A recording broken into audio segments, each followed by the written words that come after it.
जय श्री कृष्ण दोस्तों, स्वागत है आपका हमारे YouTube चैनल संस्कृत धारा में। और आप मुझे जानते ही हो, मैं हूं एमडी शास्त्री, जो आपकी सेवा में हमेशा निरंतर सेवा देने की कोशिश करता रहता हूं। आज हमारी जो शिक्षण विधि चल रही थी, उसी शिक्षण विधि के निरंतर अध्ययन में आज हमारा चलेगा भाषण यानी वाचन कौशल। क्योंकि हमने श्रवण कौशल पढ़ लिया था, क्योंकि भाषा कौशल के अंदर हमने पढ़ा था 4 प्रकार के कौशल होते हैं, तो 4 में से हमने एक पढ़ लिया। अगर आपने नहीं देखा है तो आप हमारे चैनल की प्लेलिस्ट में जाइए और जाकर के वहाँ शिक्षण विधि का जो ऑप्शन है उस पर क्लिक करते ही आपको पूरी शिक्षण विधि प्राप्त हो जाएगी। और मैं ये भी आपको कहना चाहूँगा कि आप ज़्यादा से ज़्यादा इस चैनल को शेयर किया करें। और अभी 3 तारीख बिल्कुल पास में ही है, क्योंकि आज 1 मई हो चुकी है, तो जल्दी हमारा लॉकडाउन भी धीरे धीरे समाप्त होता जाएगा और हमारी जो वैश्विक महामारी से जो हम प्रताड़ित थे वो भी दूर हो जाएगी। और इससे एक चीज़ की हमें फ़ायदा भी हुआ कि हम घर में घर वालों के साथ में रह सकें, क्योंकि अन्यथा तो हम ये कहते रहते हैं हमेशा कि टाइम नहीं है, बहुत बिजी हूँ, ये है वो है। लेकिन इस बार इस वैश्विक महामारी से बहुत सारा नुकसान भी हुआ है, लेकिन ये कुछ लोगों को शिक्षा भी प्राप्त हुई है कि परिवार के साथ में भी रहना चाहिए, उनके साथ में भी समय व्यतीत करना चाहिए।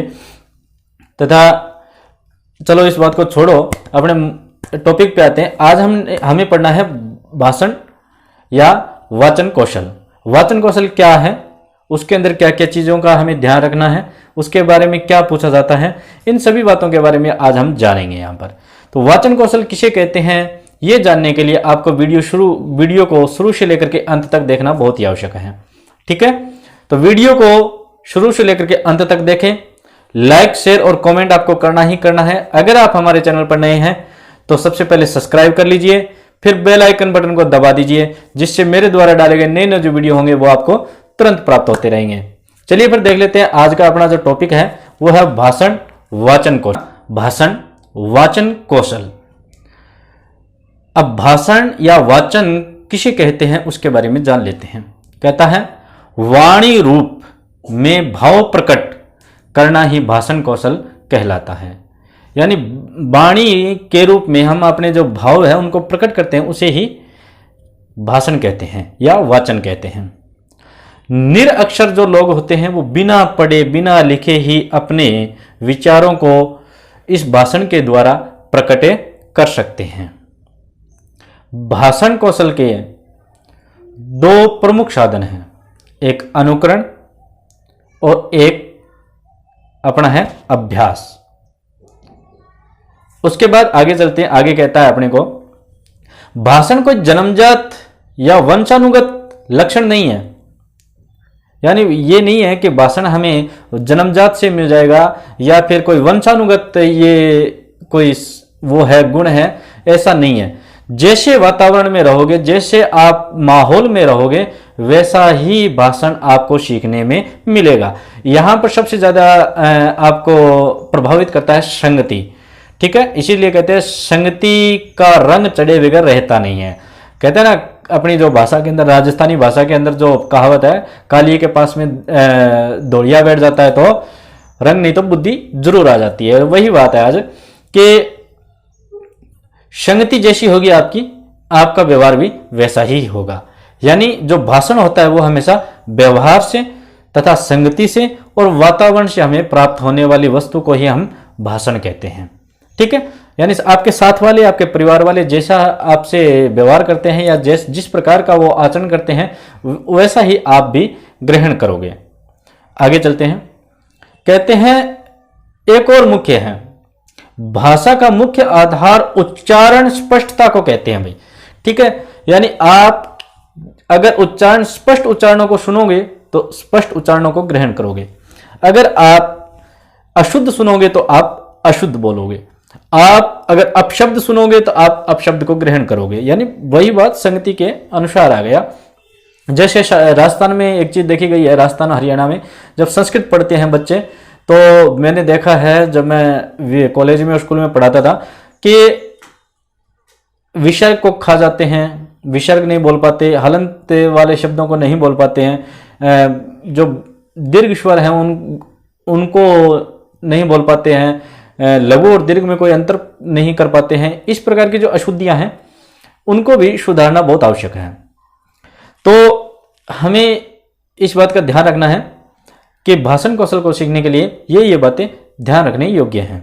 उसके बाद में बात आती है अपनी भाषण कौशल की आवश्यकता क्या क्या है, यानी भाषण कौशल किस प्रकार हम प्राप्त कर सकते हैं। तो उसके लिए इसने बताया जो भाव होता है उसे ग्रहण करने के लिए भाषण कौशल किस लिए काम आता है, भाव को ग्रहण करने के लिए, भाव को अभिव्यक्त करने के लिए, यानी एक तो दूसरे के भाव को हम ग्रहण करेंगे और दूसरा हम अपने भावों को उसके सामने अभिव्यक्त करेंगे यानी प्रकट करेंगे, तो यह काम भाषण आता है। और प्राचीन भारतीय विद्या स्वरूप को जानने के लिए, सभाओं में सक्रिय भागीदारी लेने के लिए भी भाषण की बहुत ज्यादा आवश्यकता है। जो मंच पर खड़ा होकर के नहीं बोल पाता है तो उससे कोई तात्पर्य नहीं निकलेगा, उसको कोई खड़ा होना नहीं देगा और जो जनता बैठी होगी वो जूते और अपशब्दों से उसकी झोलियां भर देंगे।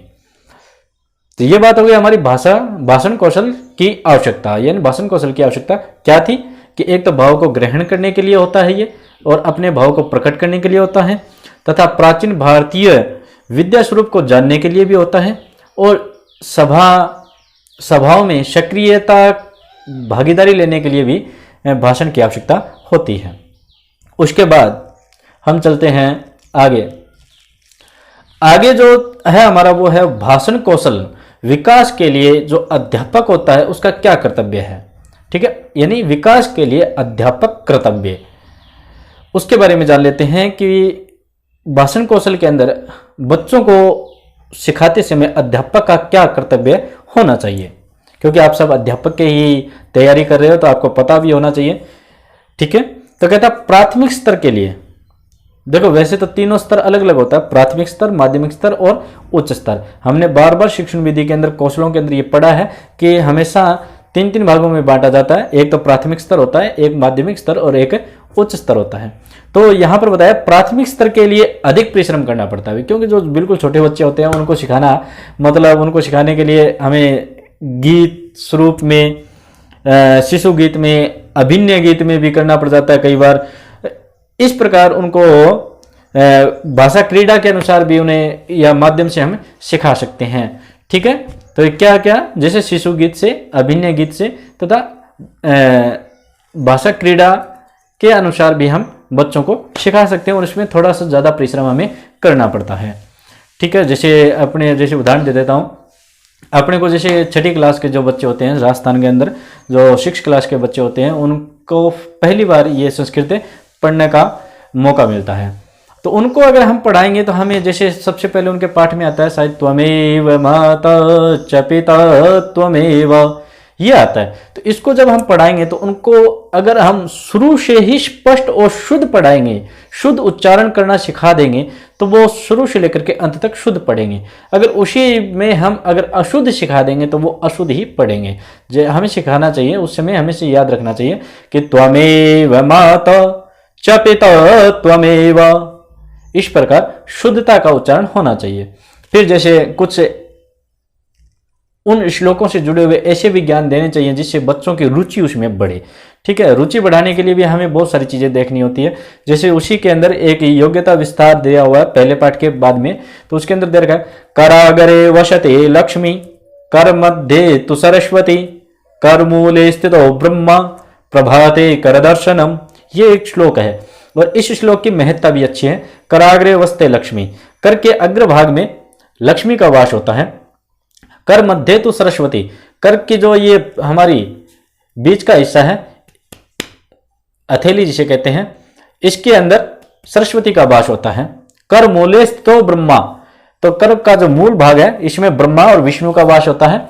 और प्रभाते कर दर्शनम, इस प्रकार अपने हाथ को इस प्रकार करके और ऐसे अपनी रेखाओं को मिलाते हुए, अगर इसका प्रातःकाल उठते ही, सबसे पहले आंख खुलते ही, सोते सोते आंख खुलते ही हम इसका उच्चारण करके इस प्रकार करते हैं तो इससे बताया जाता है कि छात्रों को विद्या और यश मान की प्राप्ति होती है, और जो बड़े होते हैं जिन वो जैसे विद्या ग्रहण कर चुके हैं और आगे अपना आर्थिक के लिए कार्य कर रहे हैं, तो उनको भी शिक्षा आर्थिक में सहयोग मिलता है। ठीक है, उसके बाद में आगे चलते हैं। इसमें फिर कहा कि समूह में जो गीत गाया जाता है उसके लिए भी प्रोत्साहित करना चाहिए हमें बच्चों को, यानी भाषण कौशल के जो अध्यापक कर्तव्य हैं उसी के अंदर बात कर रहे हैं हम, कि जैसे हमें शिशु गीत, अभिनय गीत और क्रीड़ा के माध्यम से भी हम बच्चों को भाषण सिखा सकते हैं, उसी प्रकार हमें समूह में जब गीत गाया जाता है उसके लिए भी बच्चों को प्रोत्साहित करना चाहिए। ठीक है, ये बात हो गई कर्तव्य की। अब आगे चलते हैं, भाषा कौशल के प्रयोजन क्या है। प्रयोजन का मतलब कारण होता है, क्यों करते हैं, भाषा कौशल की क्या आवश्यकता है, क्या मतलब है। इन सब को जानने के लिए भी हमें जानना है कि प्रयोजन क्या है इसका। तो प्रयोजन बताता है उच्चारण स्पष्ट और दोष रहित करना, कि बच्चों का जो उच्चारण है वो दोष रहित हो जाना चाहिए और स्पष्ट हो जाना चाहिए। ठीक है, और फिर कहता है छात्रों में एकता की भावना निहित करना होता है। ठीक है, या विकसित करना होता है। छात्रों में एकता की भावना अगर प्रकट कर देते हैं तो छात्र एक साथ मिलकर के उसका उच्चारण करेंगे, जिससे उनके उच्चारण की जो स्पष्टता है वो बिल्कुल स्पष्ट अध्यापक को पता चलेगा, जिससे अगर कहीं पर अशुद्धि आ रही है तो वो उसको बतला भी सकता है। दूसरी बात है मनोरंजन करना और शब्द का भंडार करना। मनोरंजन का मतलब है आप जैसे अंताक्षरी खेलते हो, गाने की खेलते हो, गाने की कोई अन्य चीज़ों की अगर वगैरह जो भी टाइम पास आजकल लॉकडाउन में जैसे टाइम पास करने के लिए खेलते हैं, तो उसके बजाय अगर आप संस्कृत आपको अगर अध्ययन करना है तो संस्कृत के शब्दार्थों का आप अंताक्षरी कीजिए, लघु सिद्धांत कौमुदी के सूत्रों की कीजिए, कारक के अंदर विभक्तियों की कीजिए, उसके अंदर कारण बताने के लिए कीजिए। और इस प्रकार अगर आप किसी अध्ययन के माध्यम की कोई खेलते हो, मनोरंजन करते हो, तो जिससे आपके शब्दों का भंडार भी होगा और आपको आपका जो टाइम पास है वो भी हो जाएगा और आपका मनोरंजन भी हो जाएगा। ठीक है, जैसे कहा गया है कि खेलो तो ऐसा खेलो कि खेल पढ़ाई बन जाए, पढ़ो तो ऐसा पढ़ो कि पढ़ाई ही खेल बन जाए। तो ये अपना आज का भाषा कौशल या वाचन कौशल था। आपको कैसा लगा उसे कमेंट में लिख करके मुझे ज़रूर बताना। लाइक, शेयर और कमेंट तो आपको करना ही करना है। अगर आप हमारे चैनल पर नए हैं तो सबसे पहले सब्सक्राइब कर लीजिए, बेल आइकन को दबाइए और शेयर जरूर कीजिए भाई। और आपको ये वीडियो कैसा लगा उसे कमेंट में लिख करके जरूर बताना है, क्योंकि मैंने पहले जो 9th वाली पढ़ाई थी, पुस्तक का पहला पार्ट पढ़ाया था, उसके बारे में आपने मेरे को अभी तक नहीं बताया, इसलिए मैंने वो चैप्टर दोबारा नहीं डाला। अगर इसमें भी आप कमेंट में लिख करके नहीं बताएंगे तो फिर मेरा भी मनोबल थोड़ा कम होता है। तो मेरा मनोबल बढ़ाने के लिए ही सही आप कमेंट में जरूर लिख करके बताइए आपको कैसा लगा। फिर मिलेंगे आगे वाली वीडियो में, तब तक के लिए जय श्री गणेश, राधे राधे।